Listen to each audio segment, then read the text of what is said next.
Evangelho segundo Mateus, capítulo 22.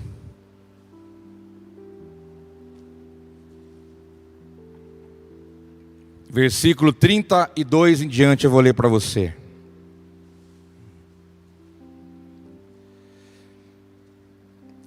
Diz assim a palavra do nosso Deus: Eu sou o Deus de Abraão, o Deus de Isaque e o Deus de Jacó.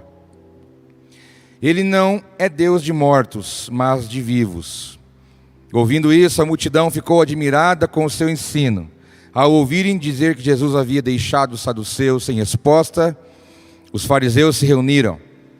Um deles, perito na lei, opôs a prova com esta pergunta: Mestre, qual é o maior mandamento da lei? Respondeu Jesus: Ame o Senhor, o seu Deus, de todo o seu coração, de toda a sua alma e de todo o seu entendimento. Este é o primeiro e maior mandamento. E o segundo é semelhante a ele: ame o seu próximo como a si mesmo. Desses dois mandamentos dependem toda a lei e os profetas. Pai, em nome de Jesus, mais uma vez nós clamamos a Ti, ó Santo Espírito, fale conosco nesta noite. Estamos expostos à luz da Tua palavra. Confronte nossa vida, tenha liberdade para agir em nossos corações, nossas mentes, fale conosco, nos alinhe, nos direcione, nos faça ouvir de maneira audível a sua voz, que possamos entender, que possamos sermos ministrados pelas suas verdades, pelos seus fundamentos, pois queremos viver de acordo com aquilo que o Senhor tem como vontade para nós. Nos abençoe, que esse ambiente aqui está seja um ambiente tomado pela Tua direção, pelo Teu Espírito, assim como cada um que está agora me ouvindo. Que estejamos com nossas mentes cativas ao Senhor. Nós oramos e Te agradecemos, em nome de Jesus. Tem um crente aí, diga amém. Nós vemos aqui um texto conhecido de todos nós, e eu quero usá-lo como base, como fundamento daquilo que Deus tem para falar com você, né?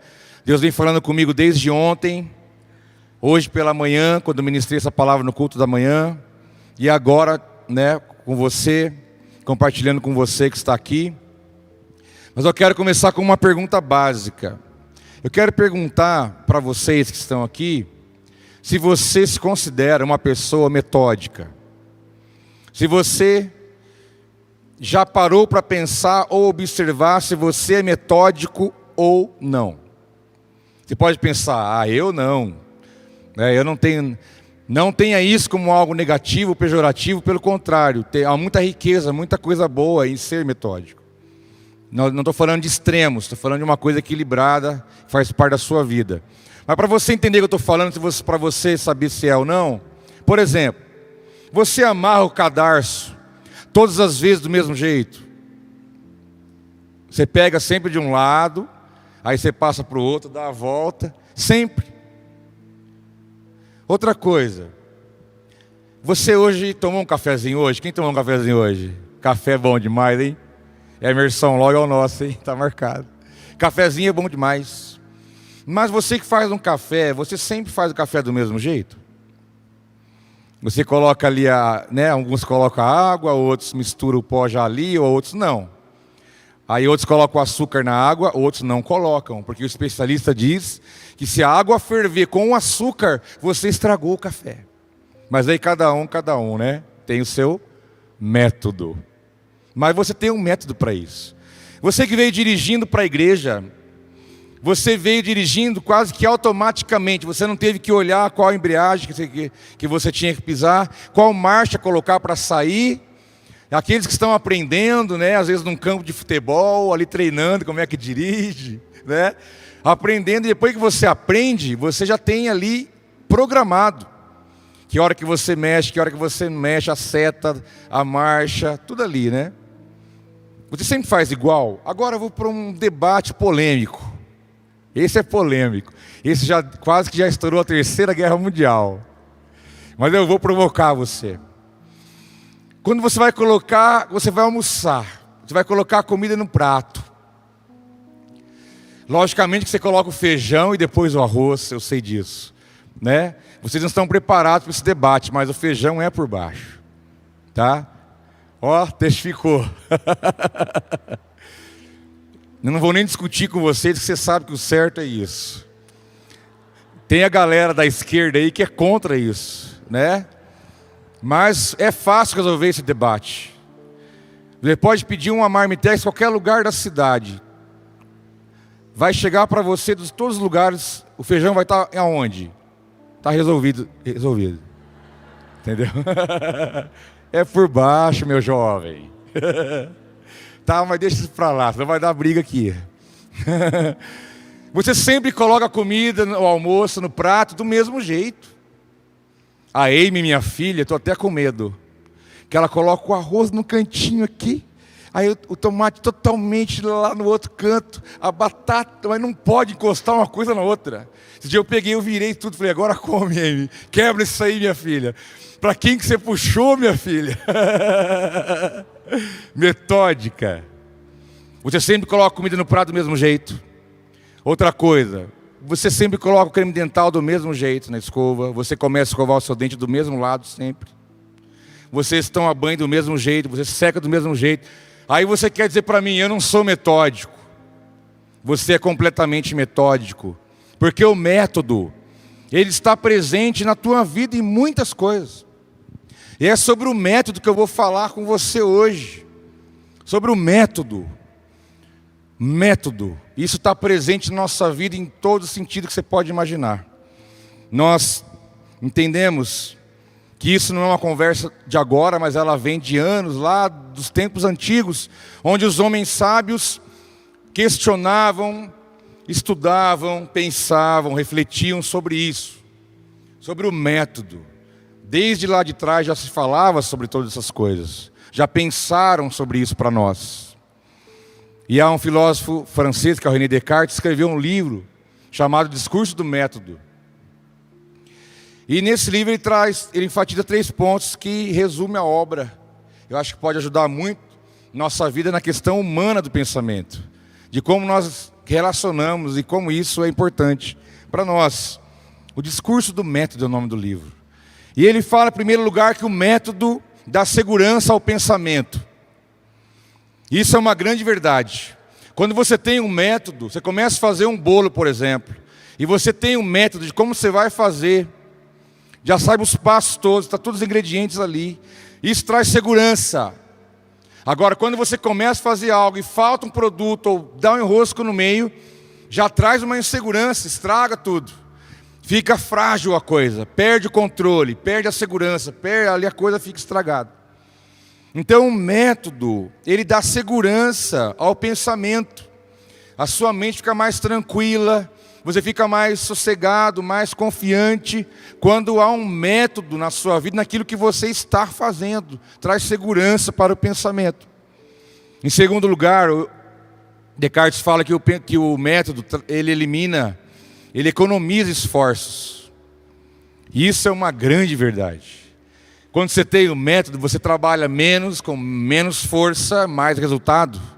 Você economiza tempo, economiza força, economiza desgaste, economiza tantas coisas que às vezes são até um desperdício. Por não ter um método, por não ter uma forma. Porque a palavra método, ela quer dizer através de um caminho, ou por meio de um caminho. E ele é muito feliz quando ele fala que o método diminui esforços, economiza esforços. Economiza. E se você tiver um método na vida para fazer suas coisas, você vai... É igual aquela pessoa que tem uma vida regrada, a sua semana programada, o seu dia programado, a coisa rende, faz tudo que tem que fazer, tem o descanso, tem o trabalho, tudo organizado, consegue fazer tudo. E aquele que não tem um método, não tem uma organização, ele se cansa, ele se apavora, não faz tudo, fica perdido e vira aquela coisa. Mas em terceiro lugar, ele fala que o método permite alcançar conhecimento. E através do conhecimento, andamos pelo entendimento. Então o método, ele vai trazer para nós o conhecimento. E através do conhecimento, nós teremos entendimento. Nós vamos saber o que estamos fazendo. Nós vamos conhecer. E porque conhecemos, entendemos. Porque você não vai nunca entender aquilo que você não conhece. Então alguém pensou lá atrás sobre isso, sobre qual é o valor do método na nossa vida, qual é a importância, qual é a relação. Mas na nossa esfera aqui, vamos fixar na questão, poderíamos aplicar isso em várias áreas da vida, mas vamos aplicar hoje naquilo que nós chamamos de vida espiritual. A vida com Deus, o reino de Deus, a proposta da palavra para nós. Se você for olhar para a Escritura, nós vemos ali de Gênesis e Apocalipse métodos sendo apresentados por várias pessoas, em várias épocas diferentes, por várias etapas, de várias formas, através de várias pessoas e momentos da história diferentes. Ainda que não traz ali explicitamente, agora vai ser apresentado esse método, não. Davi tinha um método para guerrear. Davi tinha um método para governar. Salomão tinha um método para governar. Deus usou um método para criar. Ele não foi criando desordenadamente. Ele entendeu que tinha uma sequência que tinha que ser feita daquele jeito para que tudo ficasse bem. Jesus, quando veio na terra como homem, andou aqui e exerceu o ministério, ele também o fez através de um método. Nós sabemos que Jesus e Deus, tudo que relaciona as partes espirituais, eles não estão nada limitados a método nenhum. O fato de Deus não estar limitado a um método não quer dizer que ele não possa fazer uso. Da mesma forma, Jesus não é limitado a método nenhum. Nada o limita, nada o prende. Mas não quer dizer que porque ele não é limitado, que ele não pôde fazer uso disso. Porque na Bíblia, no ministério de Jesus, que é da onde eu vou partir para continuar com você essa conversa aqui, é aonde nós vemos o método que Jesus usou quando ele esteve aqui, andou nessa terra. O método que ele usou comigo, e é o mesmo que ele usou aqui quando ele andou. Você vai entender. O método que Jesus aplicou na manifestação do reino na terra, o mesmo que ele usou lá com Mateus, João, Lucas, com os discípulos, os 70, foi o mesmo método que ele usou comigo. E é o mesmo método que ele usou com você. E é o mesmo método que ele vai usar com outros. Porque é a dinâmica da maneira como Jesus trabalhou e trabalha em nossas vidas. E eu chamo esse método de CM2. Você quer um título para essa administração? Método CM2. Vamos começar. Jesus, quando ele andou aqui, ele era uma pessoa diferente. Isso você sabe. Ele não era diferente porque ele dava carteirada. Ele não chegava com uma carteira de filho de Deus e se apresentava nos lugares através da carteirada, através de um título, não. Ele era diferenciado pela essência que ele continha, da maneira como ele vivia. Pelo seu discurso, pelas suas palavras, pelas suas ações, da maneira como ele procedia, como ele se comportava, a sua conduta, em todo e qualquer lugar. Jesus, ele atraía as pessoas, multidões, atraía pecadores, atraía oficiais de alto nível, ele atraía pobre, rico, todo tipo de gente era atraído por ele. Às vezes só o olhar do nosso mestre era suficiente para entrar e tocar.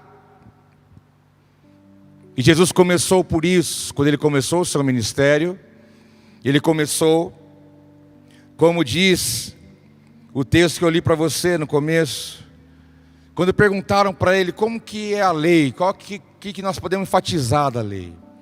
Ele falou assim, você tem que amar a Deus de todo o seu coração. E é por aí que começa. Ele já deu a dica. É por aí que ele começa. Aí está o método por onde Jesus começa e vai começar. É pelo coração. Ele ganhava o coração das pessoas. Ele atraía o coração das pessoas. Ele tocava no coração das pessoas. Vinha a mulher pecadora, o povo com o tijolo na mão. Vamos matar essa mulher, porque a lei de Moisés fala que ela tem que ser morta apedrejada. Espera aí, calma, gente. Falou, vocês não erram na vida, não? Vocês estão tudo a 100%, ninguém errou, ninguém fez nada. Então, se ninguém errou, ninguém tem nada do que falar, pode apedrejar. Se não, diz a palavra, e cada um foi saindo. A mulher então, naquela situação, diante da morte, como fica o coração de uma mulher dessa? E ela foi constrangida pelo amor. Jesus falou, olha, pode ir, mas não peques mais. Eu fico imaginando ela chegando em casa, fico imaginando ela depois pensando, mas quem é Ele? Ele me livrou da morte, Ele me levantou do chão, Ele manifestou amor sobre a minha vida, Ele falou algo que nunca ouvi, eu nunca ouvi isso antes. Ele ganhou o coração daquela mulher, Ele ganhou o coração de quem estava ouvindo, Ele ganhou o coração das multidões. Como foi comigo e com você? Quando eu conheci Jesus, quando eu comecei a ouvir a palavra de Deus, foi no final de 95 para 96. E eu lembro que eu tinha minhas convicções, eu era meio resistente a isso, muito resistente a isso. Eu só não perseguia e matava crente, igual Saulo. Mas já confessei para vocês que eu joguei bomba em igreja, no Velho Testamento. Eu era muito resistente a isso. Mas quando Jesus se apresentou para mim, eu comecei a perceber que alguma coisa tinha acontecido. Porque eu olhava para dentro de mim, eu não encontrava mais algumas coisas. Eu começava a buscar aquele Cleverson e parecia que ele não estava mais ali. E eu ficava pensando, meu Deus, mas o que está acontecendo? Eu estou pensando, eu estou sentindo coisa diferente, meu coração está sendo diferente, eu não tinha facilidade de pedir perdão, muito menos pedir nada disso.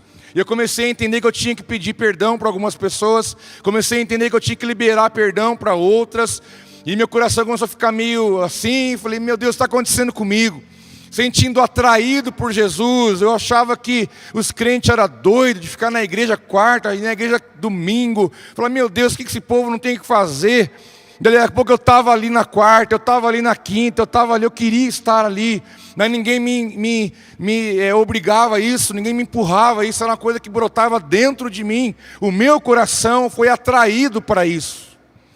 Porque quando eu comecei a ouvir a palavra do Mestre, e a ouvir o que Ele queria a meu respeito, o que Ele queria comigo, eu fui atraído.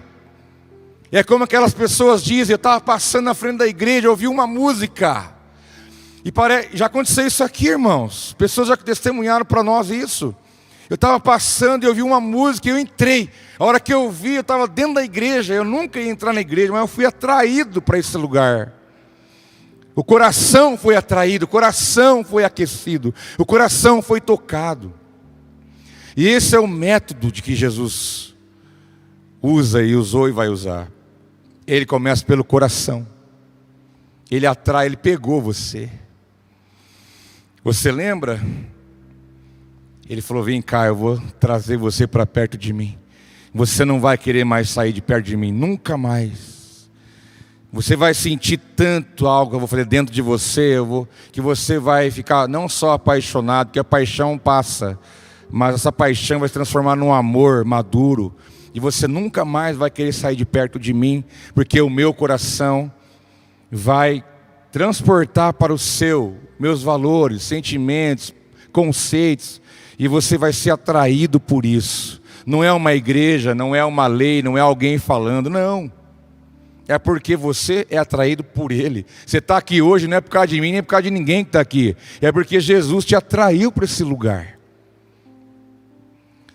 Aquele que traz alegria, aquele que dá a verdadeira alegria. Eu até 20 anos andei por muitos lugares, fiz muita coisa. Mas o dia que eu conheci Jesus, falei, nossa, isso é ser completo. Isso é realmente a verdade. Jesus, quando estava naquele casamento, João capítulo 2, o problema se instalou, acabou o vinho. A mãe dele chega e falou, chama Jesus lá que ele resolve. Ele falou, peraí, não chegou minha hora. Junta as talhas, as vasilhas grandes, encham de água. Assim o mestre Sala fez, o mestre de cerimônia. Chamaram então Jesus, foi lá, transformou a água em vinho, falou, pode distribuir. E o pessoal tomou o vinho e falou, meu Deus, que vinho que é esse? Nunca vi coisa boa desse tipo. E aí Jesus restaurou a alegria, a festa continuou, deu tudo certo, a noiva não se descabelou, porque isso era um grande problema naquele momento. E ele trouxe alegria para o pessoal festou, se alegrou, celebrou. E ele ganhou o coração da turma toda. Como também ganhou o coração daqueles que ele curou, daqueles que ele alimentou na multiplicação dos pães, daquele que ele expulsou um demônio, daquele que ele disse, bem-aventurados que choram, porque serão consolados. Ele foi conquistando o coração, conquistando, atraindo, chamando, ministrando. É aquele que designou o amor, o cuidado. Aquele que cuida de você, pode ter certeza, é aquele que te ama, é aquele que cuida de você, é aquele que ganha o teu coração. Quando você passa uma fase difícil na vida e alguém estende a mão para você, você nunca mais esquece. E você entende que essa pessoa, ela ganhou teu coração. Ela te conquistou.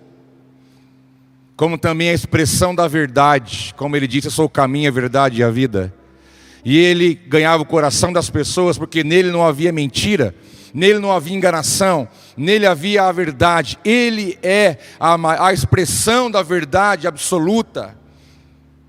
E nada melhor do que você ser atraído por alguém que manifesta a verdade. Nele não há escuridão, não há trevas. Se você tem um amigo hoje que fala a verdade para você, valorize. Se tem alguém que chega, olha, você está fazendo coisa errada, isso não é legal. Olha, isso aí que você fez não vai dar certo. Olha, isso aqui Deus não se agrada. Se você tem um amigo que te chama atenção, se você tem um amigo que te exorta, se você tem um amigo ou alguém que te apresenta, que mostra algo que você não está vendo, valorize isso, porque é alguém que está falando a verdade. E a verdade, ela é também uma expressão do amor, e porque ele era a própria verdade, ele ganhava o coração das pessoas. Em Lucas capítulo 24, narra a história dos discípulos voltando de Jerusalém, pela estrada de Emaús, que era um lugar que ficava a 11 quilômetros de Jerusalém. Eles voltavam a pé pelo caminho. 11 quilômetros cortando a pé, voltando triste, amargurado, desenchavido, sem graça, porque eles foram para Jerusalém ver o triunfo de Cristo, que haveria de morrer e ressuscitar. Mas quando chegou, passou um tempo, não ressuscitou, eles voltaram para casa tristes. Tipo assim, acabou para nós, não tem mais jeito. Diz o texto que apareceu um homem, começou a conversar com eles. Conversou durante todo o caminho, até chegar em casa. Quando chegou em casa, convidaram para entrar, falou, vamos entrar, está tarde. Essa terceira pessoa entrou dentro da casa, então tá bom. Sentaram à mesa, no partir do pão, os olhos deles se abriram, e era Jesus que estava ali. Jesus já ressurreto, como ele está agora à destra do Pai. Ele apareceu aos 2 discípulos. E aí eles têm uma conclusão no versículo 32. Perguntaram-se um ao outro, diz o texto, Lucas 24, 32. Não estavam ardendo os nossos corações dentro de nós, enquanto ele nos falava no caminho e nos expunha as Escrituras? Parece que depois que Jesus se revelou a eles na mesa, no partir do pão, um olhou para o outro, falou, nossa, seu coração ardia, o meu também, eu desconfiei. Nosso coração não estava ardendo, queimando, enquanto ele estava conversando com a gente, porque Jesus quer o seu coração, como queimou o coração desses discípulos, baseado no texto que eu li para você no início. Respondeu Jesus, ame o Senhor seu Deus, de todo o seu coração, todo, da ideia de totalidade, de integridade, de totalmente tomado. Ame o Senhor de todo o teu coração. Esse é o método que Jesus usa. Quando ele usou quando ele estava aqui, usa hoje, usou comigo, usou com você, irmão. Não adianta, ele laçou teu coração. E você não consegue explicar essas coisas. Pode ser quem for, o mais durão, o mais sistemático, o mais encardido. Pode ser quem for. Aquele que nunca fez aquele certinho, Mauricinho, corretinho, ou vida torta, ou vida louca, não importa. Ele pegou o teu coração, já era. E ele não está atrás de corações bons, perfeitos, bonitos. Não, ele quer os peludão também. Entendeu? Ele quer qualquer tipo de coração, ele quer todos. Porque o desejo dele é que nós o amemos de todo o nosso coração. E esse método que ele usou é eficaz. Tanto é que nós estamos aqui na presença dele. Mas se estamos falando de um método, nós temos que subir um degrau. Porque Jesus não quer só o nosso coração. Não é só isso que Ele quer. É por onde Ele começa. Mas Ele tem um alvo, Ele tem um objetivo, Ele tem um propósito. E então Ele vai para a próxima parte. Quando Ele fala ali, ame de todo o coração, de toda a alma e com todo entendimento. Porque Jesus quer a nossa mente. Ele não quer você, um crente, que está entregue a um evangelho romantizado. Aquela coisa só de sensação, aquela coisa romantizada. Eu sou de Jesus, eu amo Ele, Ele me ama, mas ninguém toca na minha vida. Eu sou de Jesus, mas o que eu penso é o que vale. Eu sou de Jesus, eu amo Jesus, Ele é bom, glória a Deus, aleluia. Mas, eu já tenho tudo determinado aqui. O que eu vou fazer, por onde que eu vou caminhar. Eu tenho um plano. Eu já tenho minhas vontades definidas, já tracei minha vida. Já tenho meus conceitos, meus preconceitos. Já tenho tudo determinado. Não, mas glória a Deus, mas aleluia. Porque o evangelho é romantizado, de sensação, de sentimento. E aí fica nesse primeiro estágio e não sai. Mas Jesus quer nos conduzir ao segundo estágio, quando Ele fala para mim e para você, olha, eu quero também a sua mente. Ame de todo o entendimento, com toda a sua alma. Hoje em dia, fala muito de PNL, né? Já vou falar por aí, fala muito. Como se alguém tivesse inventado a roda. Isso é antigo, Jesus usou isso. É um método usado por Jesus. Programação neurolinguística. Reprogramação mental. Hoje se fala tanto disso. Quem fala hoje sobre isso, mas faz menção de quem inventou isso foi Deus, dá a glória para Deus. Dura quando a pessoa pega essa ideia e fala, não, nós que inventamos, é um método que nós criamos. Aí não dá, né? Porque muita coisa é tirada da própria Bíblia. E Jesus oferece isso. E quando Ele fala, eu quero a sua mente, Ele quer fazer o que com ela? Ele quer, vamos ver o que tem aí dentro.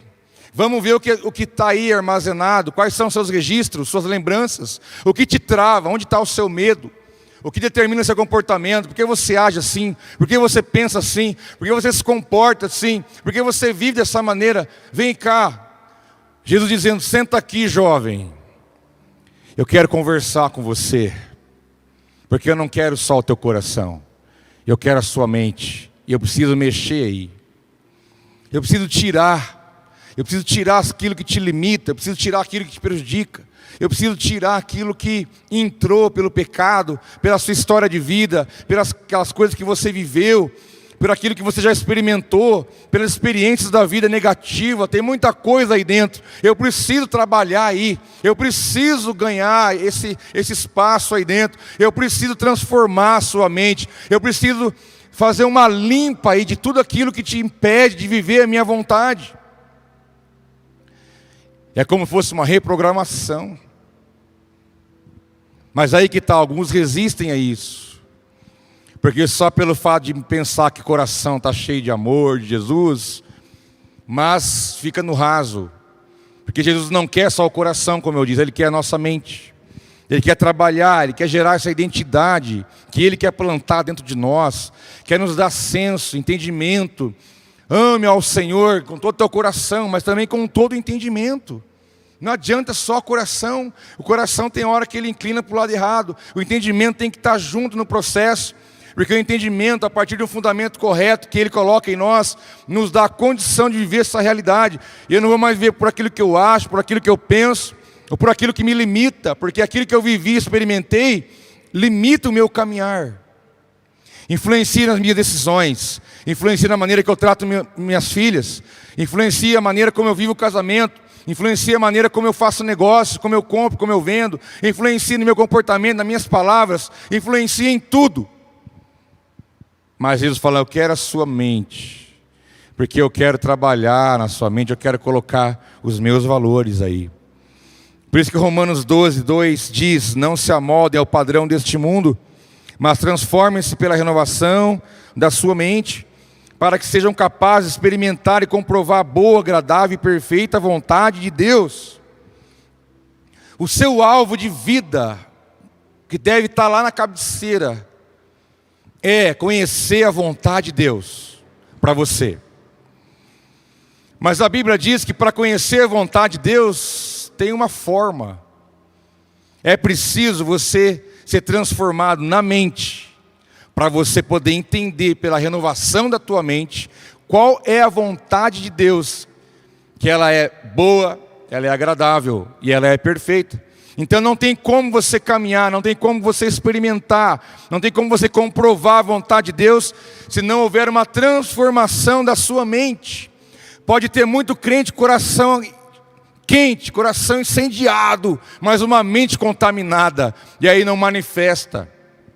Não há testemunho, não há vida com Deus, não há entendimento, não há caminhada, não tem fruto. Que Jesus, Ele quer o nosso coração e a nossa mente. E Ele sabe que se Ele não trabalhar na nossa mente, se Ele não pegar daquilo que é dEle, como a palavra diz, para que tenhamos a mente de Cristo, nós vamos julgar daquilo que nós achamos. Eu vou abrir mão do que não é para abrir mão, vou fazer o que não é para fazer, porque daí eu sou governado por mim mesmo. E a proposta é que o governo dele venha sobre nós. E o governo dele deve se estender aos nossos sentimentos, como também na nossa mente. Há uma palavra em Deuteronômio 11:18, um versículo. Você já viu alguns judeus com algumas coisas amarradas no braço? Às vezes pode ser que você tenha visto isso. Uma vez eu vi, achei interessante. Alguns usam tipo um couro amarrado assim no braço, até na mão. E alguns fixam na testa uma caixinha, tipo uma caixinha de fósforo, um pouquinho maior, preta. E ela tem tiras de couro. E eles amarram aqui na cabeça e fixam a caixinha na testa. Então eles ficam com umas tiras na cabeça, com a caixinha aqui na frente, e uma tira de couro no braço que vem até as mãos, que pega todo o braço. Um dia eu vi isso, falei, mas o que será isso? Né? E aí depois eu fui ver e entendi o porquê. Por causa desse versículo, Deuteronômio 11:18, que diz: gravem estas minhas palavras no coração e na mente. Amarrem-nas como sinal nas mãos e prendam-nas na testa. Em Israel é muito comum você ver isso. É muito diferente. E enquanto salmodiam, enquanto oram, enquanto leem a Torá, eles têm parte da Torá aqui na testa, naquela caixinha, a parte da Torá, e também aqui envolvido no braço. Como quem diz, eu preciso gravar a palavra de Deus na minha mente, no meu coração. Ou, pelo contrário, no coração e depois na mente. Essa é a ordem do texto. Primeiro coração, depois na mente, e prenda na testa a minha palavra, a minha verdade. E eles têm realmente essa ideia de que a palavra tem que estar no coração e tem que estar na mente. Que se não estiver aqui, não vai dar certo. Coração e mente. Teve alguém que travou nesse estágio. Porque a fase inicial do coração é bom demais. Teu coração queima, aí você chora, sabe? Você está apaixonado, você está fascinado, você já está entregue. Ele ganhou teu coração. E muitos têm dificuldade de entrar no segundo estágio, porque daí vai entrar a questão de que vai ter que abrir mão de algo. Vai ter que renunciar, porque o preço do novo é o velho. Você vai ter que dar aquilo que é seu, jogar fora, que não presta, para que ele possa colocar o que é dele em você. E a palavra diz que um homem buscou Jesus no horário separado, no horário extra, à noite. Um homem chamado Nicodemos, está em João 3 essa história. Diz que buscou ter Jesus separadamente, à noite, no lugar reservado. Por quê? Se você assistiu aquela minissérie The Chosen, eu acho essa cena uma das mais impactantes, o diálogo de Jesus e Nicodemos. E essa série mostra de maneira romanceada a história de Nicodemos, ele observando Jesus, vendo Jesus fazer milagres, Jesus atraindo as multidões. Ele ficava, como diz o mineiro, encafifado com isso. E ele foi atraído, porque ele era um sacerdote, um homem de nível, um homem de autoridade, um cara respeitado. Mas quando ele começou a ver Jesus, ele não resistiu, ele foi atraído. Ele começou a seguir Jesus, observar a vida de Jesus, o discurso de Jesus, o que Jesus pregava, ensinava. Ele ficava, mas não pode, o que ele tem? Qual é o segredo dele? Chegou num ponto que ele não aguentou mais. E ele marcou um encontro com Jesus escondido. Gente, esse eu queria estar lá. Eu queria estar ali naquele momento. E Nicodemos encontra com Jesus à noite, já ele se preservando, porque ele tinha vergonha porque ele estava indo lá para encontrar respostas. E Jesus conversa com ele, fala do reino, fala da palavra de Deus. Nicodemos vai atrás de perguntas, de respostas. E Jesus fala, olha, para você poder encontrar com o reino, com aquilo que eu estou anunciando aqui, essa verdade, você vai ter que nascer de novo. Aí ele se atormentou. Falou, mas como nascer de novo? Voltar no ventre da minha mãe? Ele ficou atormentado. Ele falou, mas não pode, como que é isso? Eu não consigo. Ele travou. Porque ele não conseguia entender aquela... Porque, meus irmãos, você imagina o que é a presença de Jesus. A presença de Jesus, não precisa falar nada. Por isso que o gadareno caiu de joelho, o outro fica chorando, o outro sai gritando, o outro se arrepende, porque é muito forte. E Nicodemos, tomado por aquela presença, ele ficou ali totalmente desconcertado. Mas a mente dele travou, porque ele vinha debaixo de um conceito religioso, baseado na lei, nos costumes, nos princípios judaicos. E ele teve dificuldade de entender, porque a mente não abriu, o coração estava queimando. O coração estava queimando ali. Mas aí na hora que foi, Jesus falou, vamos passar para o segundo estágio. Que aí você vai ter sua mente renovada, você vai entender os valores do reino, você vai entender o segredo do reino. Ele trava. Como diz o salmista no Salmo 26, sonda-me, Senhor, e prova-me. Examina o meu coração e a minha mente. Pois o teu amor está sempre diante de mim e continuamente sigo a tua verdade. O salmista chega e abre, fala, Senhor, prova-me, examina o que? O meu coração, mas depois a minha mente. A ordem do texto é essa. Primeiro o coração, depois a mente. Examina, prova, sonda, vê o que tem aí. Foi o desejo do salmista, se colocando diante de Deus. Vê como que estão as coisas aí. É o preço de você entender que Jesus tem um método que Ele aplica com a gente.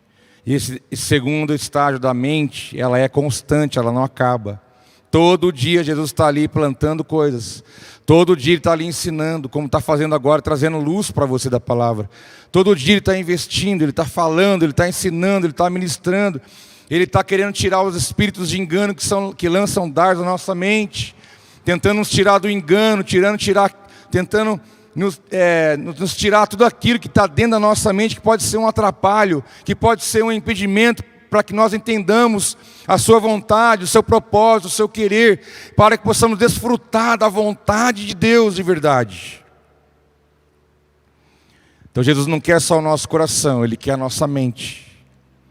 Ele quer colocar a mente dele em você, respeitando a sua identidade, respeitando o seu jeito, respeitando a tua forma, respeitando a tua história, respeitando a tua personalidade, respeitando. Mas Ele vai ministrando a nossa vida, trazendo libertação, nos levando a ver as coisas como realmente elas são, nos levando a dar valores àquilo que realmente tem que ser valorizado, nos levando a entender a nossa vida, a nossa caminhada, o nosso passado, o nosso presente, e contemplando o nosso futuro de maneira diferente. Mas não fica aí. Ele tendo o nosso coração e a nossa mente, Ele deseja ir mais além. Ele quer nos levar a mais um estágio. Como diz o texto, amar a Deus de todo o coração, entendimento e alma. E o mesmo texto que eu li no início fala, olha, ame também o teu próximo como a ti mesmo. Destes 2 mandamentos depende toda a lei e os profetas. Ele quer o nosso coração, Ele quer a nossa mente. Esse é o método que Ele usa. Mas Ele também quer as nossas mãos. É isso que Ele quer. É isso que Ele deseja. Ame o próximo como a ti mesmo, num nível que você não vai se conter, em um nível que você não vai conseguir ficar parado, em um nível que você vai ter que fazer alguma coisa. Foi assim que Ele usou com aqueles que andaram com Ele lá atrás, no passado. Ganhou o coração dos homens, vamos andar comigo, vamos. 3 anos andando juntos, depois pegou mais 70, depois pegou outros. E foi ali ministrando a mente deles, dando um novo entendimento. Depois que eles estavam com o coração queimando, a mente estava entendendo. Falou, agora me dá as suas mãos, que eu preciso delas, para dar continuidade àquilo que eu comecei a fazer. E nós vemos que ele precisa no sentido que ele deseja ter. Ele não é carente, ele não precisa de nada. Mas ele tem a esperança de que nós entendamos.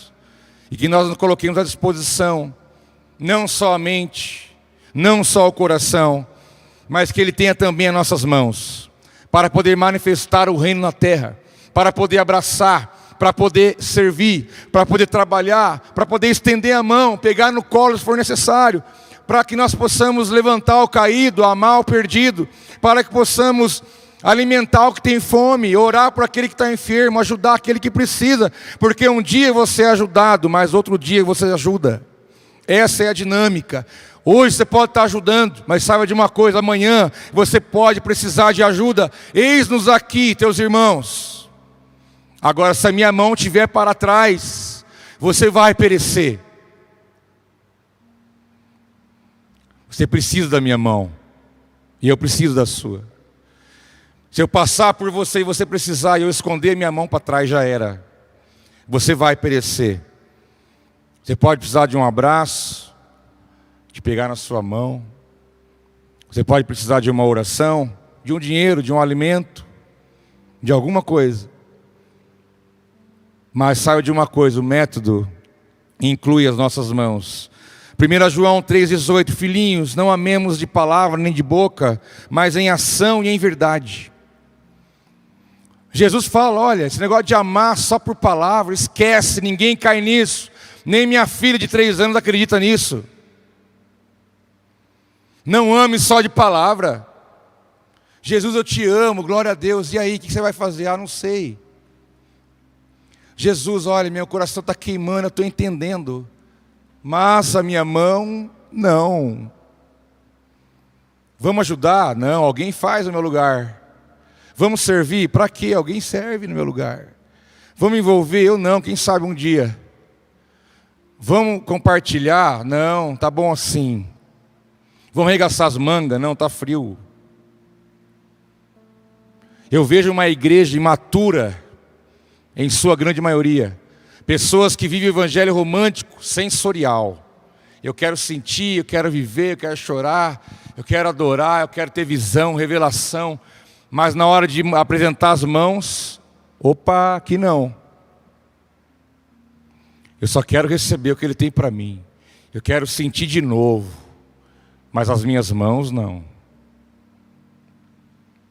Isso é muito sério. A igreja não pode ficar com as mãos encolhidas. Se a igreja retém as suas mãos, o mundo perece cada dia mais. O testemunho não é dado. O reino não é edificado. E quanto muitos estão preocupados em só ter, tem gente morrendo de fome. Perto de nós. Alguém precisando das suas mãos. Alguém que está lá, que falou com você.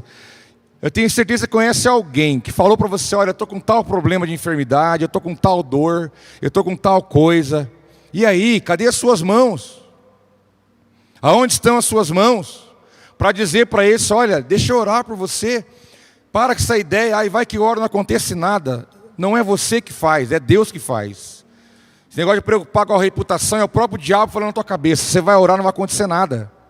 E com isso ele te trava onde? Na mente. E Jesus não tem a sua mão. E Jesus queria fazer um milagre, ele curar alguém e você reteve. Por medo, insegurança, sei lá o que, a mente não está ativa para isso. E alguém pereceu, porque tua mão está encolhida. Dê e vos será dado, melhor dar do que receber, diz a palavra. Mas a igreja tem que apresentar as suas mãos. Jesus está aqui, ó, as duas mãos, os pés, pega tudo. Está tudo aqui, ó, vamos jogar aí. E vamos jogar aí. O Salmo 24 diz: quem poderá subir o monte do Senhor? Quem poderá entrar no seu santo lugar? Aquele que tem as mãos limpas e o coração puro. Mas teve alguém que travou na mão, como teve aquele que travou na mente. No caso de Nicodemos, mas que alguém travou na mão. Do mesmo jeito, uma pessoa foi ter com Jesus à noite, num lugar separado, particular, para que ninguém visse. Chega até Jesus, fala: Jesus, é o seguinte, mestre, ou seja, chega para Jesus sabendo quem Jesus era. Mestre, o que eu tenho que fazer para herdar a vida eterna? Jesus falou, entendeu, o coração dele já está ganho. Primeiro chamou eu de mestre. Primeiro quis encontrar comigo separado. Está querendo alguma coisa. Foi atraído o coração. Chega e faz a pergunta: o que eu tenho que fazer para ser salvo? Jesus pensou: nossa, agora é o segundo estágio. Eu vou plantar nele os princípios e vai entrar na mente dele e ele vai entender. Jesus falou: é básico, você tem que viver os princípios. Honrar pai e mãe, dentre outros mandamentos, você tem que fazer tal. Existe um processo. Aí o rapaz fala para ele: Jesus, então está tranquilo. Eu já faço tudo isso. Eu cumpro isso aí, ó, na linha. Eu obedeço esses mandamentos todos aí. Jesus, não, parabéns. Parabéns. Mas é o seguinte, falta uma coisa aí nesse processo. Sabe o que você faz, já que você está aqui, cumpre os mandamentos? Pega tudo que você tem, vende, dá para os pobres, vem e me segue. Você vai encontrar um tesouro no céu. Jesus, meu coração é seu. Eu já vivo todos os mandamentos. Mas sabe de uma coisa? Ó, eu vender o que eu tenho, dá para alguém. Não dá para mim. Para mim não dá.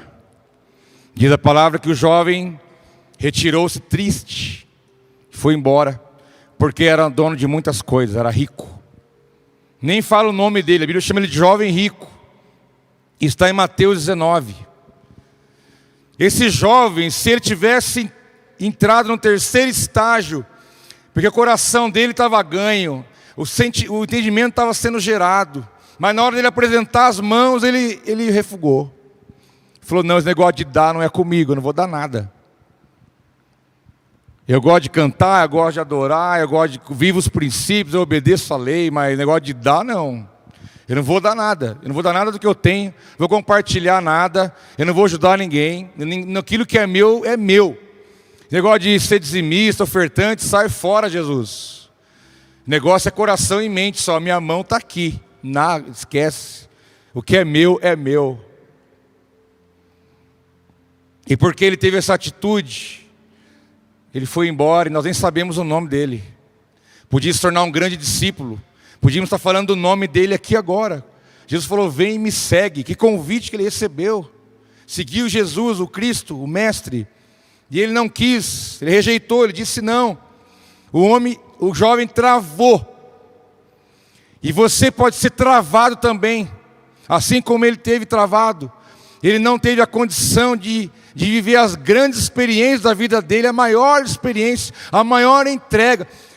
Jesus não queria o dinheiro dele, não. Jesus estava trabalhando na estrutura dele. Ele falou: então eu vou tocar na ferida. Vamos ver se tua mão está aberta, se você é um cara que tem a mão estendida, se você vai entender isso, ou se você vai... E ali ele disse não. Jesus ganha nosso coração. Jesus planta no nosso entendimento a sua palavra. Mas ele fala para você: eu preciso das suas mãos. Jesus tem muito por fazer com as suas mãos. Ele tem muito para realizar com a sua mão. A obra de Deus, relacionada à obra da igreja do seu reino. Pessoas que estão perto de você, É o fato de servir, de colocar a mão no arado, de trabalhar, de se envolver, arregaçar as mangas, fazer a sua parte. Porque Jesus, você pode pegar de Mateus, Marcos, Lucas e João. O método dele foi esse com todo mundo. Vem, anda comigo, aprende, agora você vai, filho. Vai praticar o que você aprendeu. Vai colocar a mão, vai praticar, vai viver, vai experimentar, vai fazer, vai manifestar. Eu não quero você andando comigo só pelo fato de andar. Porque eu quero que você faça aquilo que eu fiz. E para você ser a minha extensão na terra, eu preciso das suas mãos. Interessante que o apóstolo Paulo, quando ele escreve a Timóteo, ele diz, 2 Timóteo 1,6: por essa razão, torna a lembrá-lo de que mantenha viva a chama do dom de Deus que está em você, mediante a imposição das minhas mãos.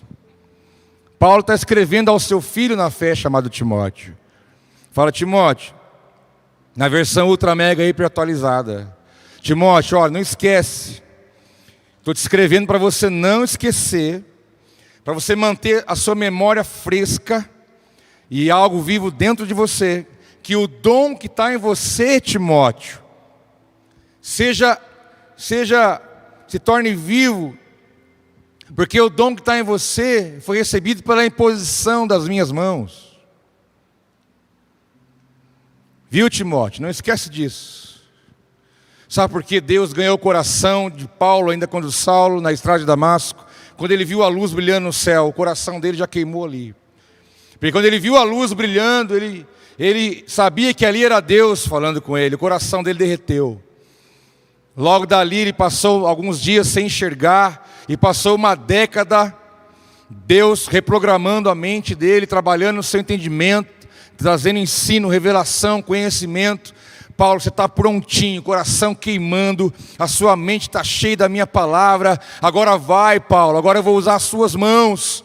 E Paulo fala, Timóteo, pela imposição da minha mão é que você recebeu o dom que você tem. Porque Paulo não compartilhou o espinho da carne que ele tinha. Paulo tinha um espinho na carne. Mas Timóteo, eu não compartilhei com você o espinho que eu tenho na carne. Compartilhei aquilo que eu tenho da parte de Deus. Compartilhei a unção, o dom, a oração, a cura, a capacidade, para que Deus possa usar, te abençoar. É o preço do discipulado, meus irmãos. Deus precisa das nossas mãos. O discipulado é um processo de Deus na nossa vida. Ele querendo imprimir o seu caráter em nós, através do seu espírito e através de pessoas que Ele coloca na nossa vida. Eu posso ter um espinho na carne, e tem, lógico, você tem também. Mas quando eu ponho a minha mão para abençoar você, o que eu transfiro para você é o que vem de Deus. Porque o que eu tenho que trabalhar com Ele está trabalhando na minha vida como está trabalhando na sua. O que eu não posso é privar você de ser abençoado, privar você de crescer, privar você de manifestar o reino com projetos, com sonhos, com ideias, servindo, trabalhando, glorificando a Deus, pelo fato de eu não colocar a mão sobre você e abençoar você com toda sorte de bênçãos, porque eu não transfiro aquilo que eu não venci ainda, eu transfiro para você a bênção de Deus. A nossa mão não pode estar encolhida, Deus quer usar a minha e a sua mão. Tem alguém precisando. Transferiu unção, transferiu dom, transferiu coisas do reino de Deus. Jesus, esse é o método. Ele quer nosso coração, a nossa mente e também as nossas mãos. Nós não podemos nos deixar vencer por esse evangelho romântico, que não tem prática, que não tem fruto, que não tem cruz, só tem contemplação, só tem sentimento, só tem aquele romance, aquela coisa que não afunda a vala, sabe? Tem que afundar, tem que atingir níveis mais profundos de entendimento, de renúncia, de transformação, de vontade, de decisão, de trabalho, de serviço, de amor, de entrega, de compromisso. É isso que Jesus quer de nós. Por isso Ele precisa de você como um todo. Ele não quer só você apaixonado por Ele. Ele não é carente do teu amor. Ele não é carente das suas palavras. Ele é Deus, Ele não precisa disso. Ele não quer causar uma frição em nós para a gente ficar ali e depois ir embora, e depois sair no outro dia e ficar enganando, mentindo, fazendo um monte de porcaria por aí. Ele quer você apaixonado, cheio da presença, coração ardendo, cheio de entendimento, de sabedoria da palavra de Deus, e com as mãos calejadas, de amar, de ajudar, de estender, de fazer, de se envolver. Eu quero concluir com um versículo de Jeremias, capítulo 17, versículo 10, quando ele diz: eu sou o Senhor, que sonda o coração e examina a mente. Vou falar a verdade, você viu quantos textos que coloca a coisa na ordem? Primeiro o coração, depois a mente, sempre assim. Não é por acaso, não é à toa, não é em vão, que essa é a maneira como Deus trabalha. Eu sou o Senhor que sonda o coração e examina a mente, para recompensar a cada um de acordo com a sua conduta, de acordo com as suas obras. E aqui está que Deus dizendo para você: eu sondo, eu examino o teu coração, a tua mente e as suas mãos. É o recado de Deus para você, é o recado de Deus para a igreja. No ano de 2020, agosto, no meio de uma pandemia, vivendo o tempo do fim, vivendo tempos apocalípticos. Então saiba que o seu problema, a sua dificuldade não é o fim do mundo. Você tem que olhar só para você. Lembre-se que tem muita coisa para nós vermos além disso. Existe algo que Deus conta conosco, porque Ele diz: eu sou o Senhor. E eu sondo muito bem como está o teu coração, como está a sua mente, como está as suas mãos. Porque Ele diz: eu vou recompensar cada um de acordo com as suas obras. Aí é individualmente, mas o recado está dado. E esse é o método: coração, mente e mãos. E com isso nós vamos prosseguindo. E com isso vamos multiplicando, vamos vivendo, experimentando, mergulhando cada vez mais nos mistérios do reino de Deus. Eu quero orar com você, vamos ficar em pé um instante. Eu quero orar, quero colocar a minha vida e a sua diante dessa verdade tão profunda da palavra de Deus. Que Deus tem algo com você não tem dúvida disso. Deus te atraiu aqui para ouvir essa verdade. Você que está conectado conosco de algum lugar, Deus tem algo com você, com a sua família, com os seus descendentes, com aquilo que diz respeito à sua vida como um todo. Deus tem uma intenção, um propósito, um alvo. E nós precisamos entender esse processo, porque nós precisamos glorificá-lo em tudo que nós formos fazer. No trabalho, na família, na igreja. Quer um dia bom para isso? Segunda-feira. Nós reunimos no domingo para adorar, ouvir a palavra. Reunimos no domingo, mas para ser igreja na segunda.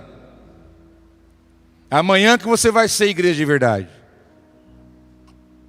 No seu dia, no seu trabalho, no enfrentamento, nas dificuldades, nos relacionamentos, dentro de casa, nas ruas, em todo o tempo. É ali que nós vamos manifestar essas verdades. Eu quero que você feche os seus olhos um instante. Eu quero orar com você. Mas eu quero que você se coloque, se exponha agora. Quero que o Espírito Santo fale com você. Em que momento você se encontra hoje, diante do método que Jesus usou e tem usado com a sua vida?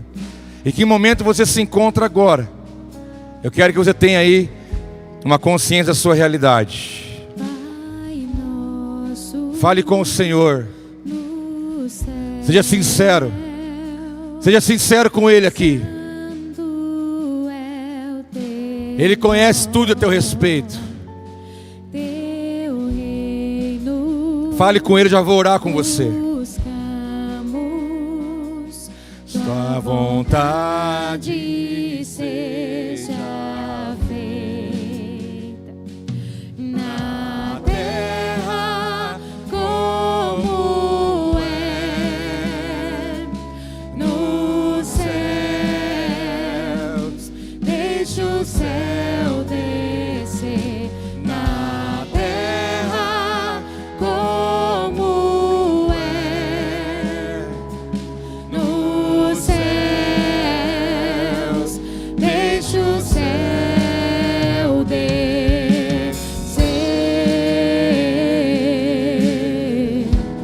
Deixa o céu descer. Deixa o céu descer. Tome posicionamentos com o Espírito Santo agora. Deixa o céu descer. Diga para Ele como vai ser daqui para frente. Deixa o céu descer. Diga para Ele como vai ser daqui para frente. Deixa o céu descer. Deixa o céu descer. Deixa o céu descer.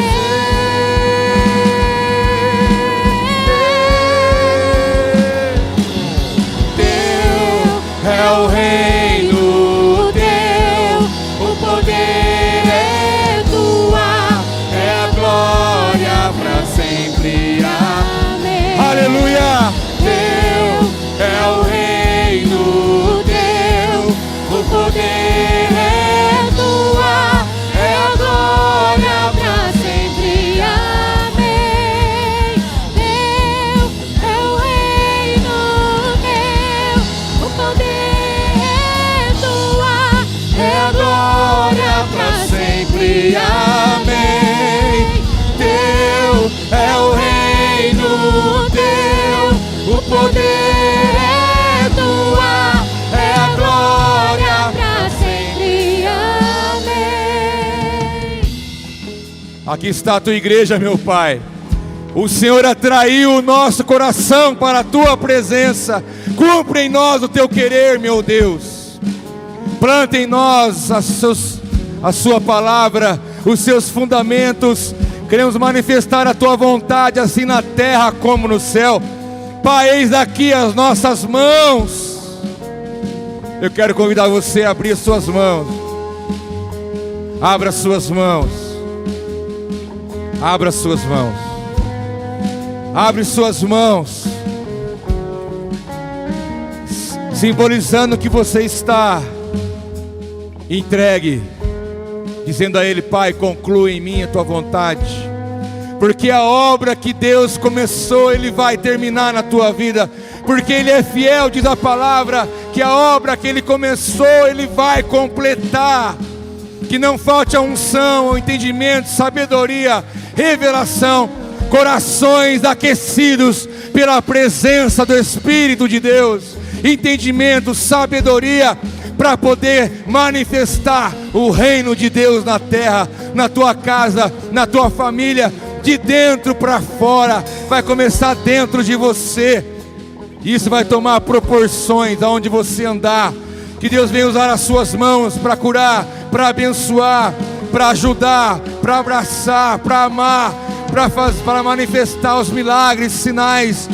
Que Ele venha usar as tuas mãos de alguém que diz: eis-me aqui, Jesus, eis-me aqui, o meu coração é teu, a minha mente é sua, a minha vida é sua, os meus filhos são seus, a minha casa é sua, tudo que eu tenho é teu, meu Pai.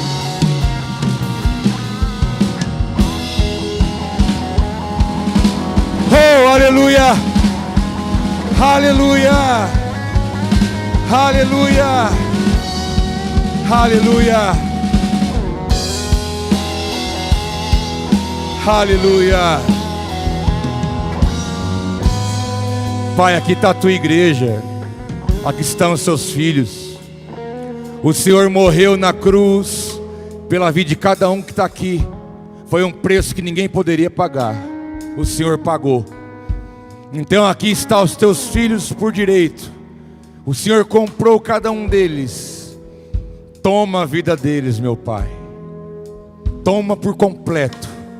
Que não haja resistências, que não haja desconfiança, que não haja insegurança, que haja o entendimento de que não há lugar melhor para nós lançarmos do que os seus braços. Conduza nossos pés, conduza nossa mente, conduza nosso coração, conduza tudo que somos e temos, para a glória do teu santo nome. Pai, eu te louvo nessa noite, que o teu Espírito traduza na vida dos seus filhos aquilo que está no teu coração. Pai, que as inquietações do teu Espírito venham sobre a tua igreja. Incomode-os, meu Pai. Incomode-os durante a noite, incomode-os durante o dia, trazendo sobre eles a tua vontade, o teu querer e o teu propósito. Que cada um possa manifestar a tua glória em tudo que for fazer. Que possamos viver uma vida agradável aos teus olhos. Cumpra em nós o teu querer. Guarda-nos do mal. Guarda a nossa cidade. Guarda a nossa nação. Guarda a nossa família, meu Pai, de toda a enfermidade. Cubra-nos com teu sangue. Nós mandamos embora todo o mal que possa se levantar contra a nossa vida. Eu declaro em nome de Jesus, conduza o seu povo apaixonado, mas um apaixonado com entendimento, e um apaixonado com entendimento que manifesta as tuas obras na terra. Pai, em nome de Jesus, guarda-nos do mal, nos dê a paz, e nos encharque com teu amor, cada dia mais. Eu quero abençoar a família dos teus filhos, aqueles que estão em casa. Enche-nos com a tua presença e guia nosso caminho, e nos dê a bênção do Senhor. Eu oro e te agradeço, em nome de Jesus. Quem crê comigo, dê um aplauso bem forte em gratidão ao nome do Senhor.